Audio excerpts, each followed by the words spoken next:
What's going on? You look a little tired. Well, I mean, it's probably nothing. Thanks, Coach. I'm fine with you. It's just that Karen hasn't been acting like herself these last couple of days. Come on, Eric. She's just letting her hair down. This is Karen's vacation, too, you know. You want to talk about it? Maybe we could help. All right. The other day at the costume shop, when she barked at you, I mean, that's not like Karen. And then, Charlie, her little dance in here the other night? No. What about her crazy behavior on the gallows? No, look, sometimes when people get into an emergency, they just freeze up. I think Charlie's right. She just got scared. Yeah, but there are other things. Like what? Last night, Karen dreamt that she was being born inside a prison. I know. That's not that bad. But Karen believes it. She thinks that her mother in Boston is not really her mother. You figure it out. I mean, I can't even reach her. Eric, are you back?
Eric, maybe it is exactly the right time. Rita. You know, she's been wanting a baby since you first got married. Rita, that shouldn't be the reason for her behavior.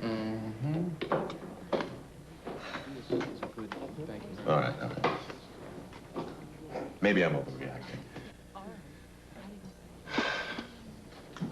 Thanks for listening.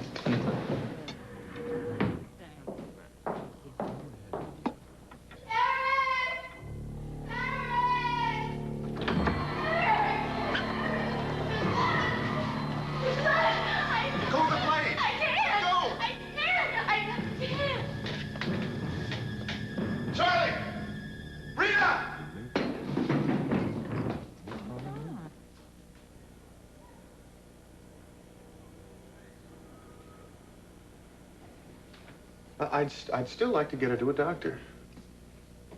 The blood made it look worse than it was. I think you'll be fine now, won't you, madam? Oh, yes. When I found the drawer in the fireplace, I just took the knife out because I wanted to look at it. I guess I squeezed the edge without realizing. I feel very dumb. I mean, I've obviously ruined everyone's day. No, you haven't. We've got plenty of time now. Why don't you just go rest, Oh, okay? no, I'm fine, really. Really? Really.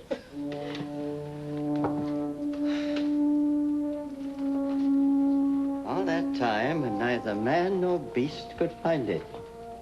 And she came upon it just like that. You mean people have been looking for it? Oh, yes.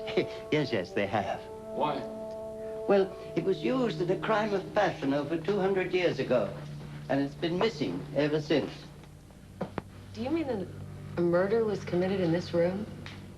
This Lieutenant Isley, was he the murderer? No, he was the victim. Yes. He was. How did you know that, sweetheart? Just a guess. Darling, can we go on a carriage ride today, please? Anything you want.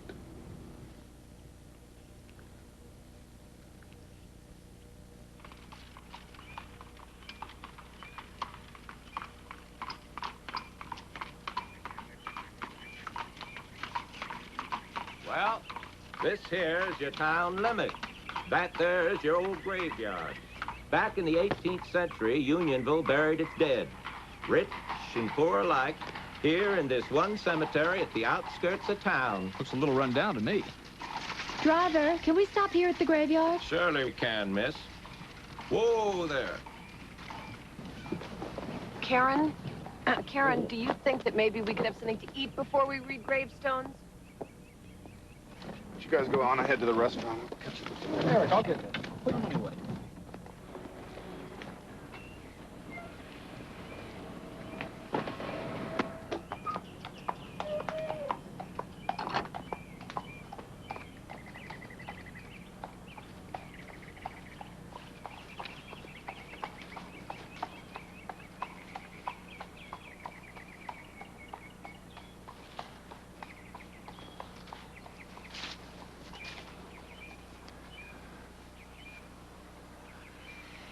This is her grave.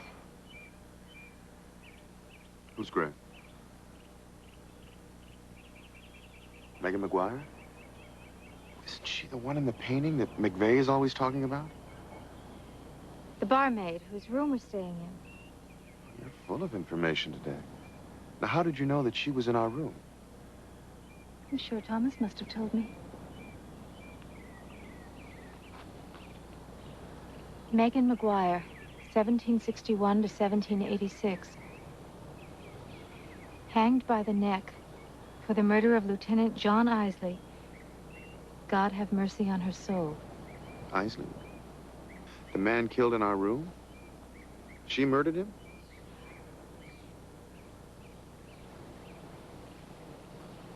I wonder where they buried the poor lieutenant. How do you know he didn't drive her to murder? Some men do that. Pledge their love, then turn their backs on women. Well, I wouldn't call that justification for murder. No, but I don't think you should pass judgment so quickly without having all the facts. I thought trial attorneys knew that.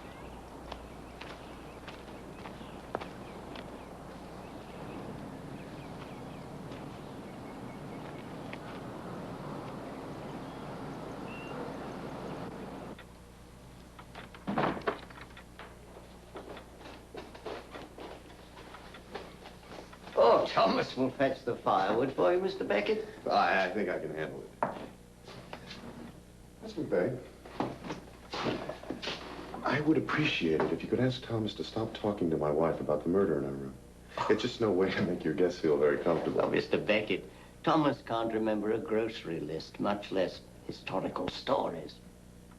Well, my wife isn't making it up, and it's obvious she's hearing about Megan McGuire from someone. Well, it's common knowledge among the locals that Megan killed Isley in that room. Is that why you locked up the room? I closed up the room, Mr. Beckett, for the reason that I told you. Too expensive to run up the plumbing lines. Well, I guess if I want to know more, I'll have to speak to the locals. All right, Mr. Beckett. If you insist. More than 20 years ago, some months after I bought this inn, I learned that a woman had murdered her husband up in that very room. Well, you may think it's silly of me, but I'm superstitious. And I decided that I would close up that room for good, and that's the truth of it.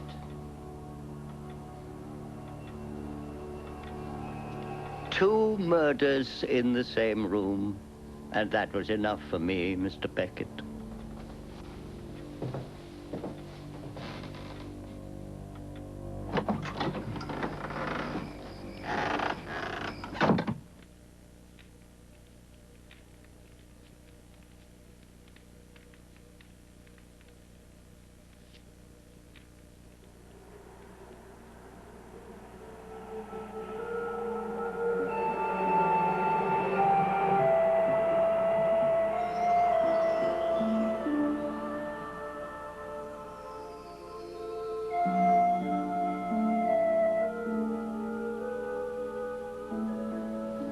So, you're not afraid of me, are you? I knew you were there. I could feel you. And do you know who I am, Catherine? Yes. You're Megan McGuire. Why did you call me Catherine? Well, that's your name, girl. No, you're wrong. My name is Karen. Karen Beckett. I think you'll soon be finding out that your name is Catherine Raymond, and that's a fact. And this dream of yours, of being born in a prison, now that's a fact too, Catherine. How could you know about my dream? We're kindred spirits. You and I. You're of my line, Catherine. Like my very own babe and all of them that followed. It's only that you've chosen to hide the truth down in dark places. But you can't do it any longer, can you? Your true feelings are coming out in all sorts of interesting ways. What do you mean? Oh, come on, girl. Don't tell me you can't see how your man ain't wondrous pleased with your new bed manners. Eric loves me. No man loves a woman, only what he takes from her. He gets her with child, and then he spits in her No, face. not Eric. He's not like that. Blood to blood, Catherine. You can't fight it. You'll do what you must when your time comes. What do you mean when my time comes? No, wait. When you're with child, Catherine, then you'll know. Then you'll know. Then you'll know. No, please don't go. No, tell me, what is it I'm going to do? Please tell me, what is it I'm going to do?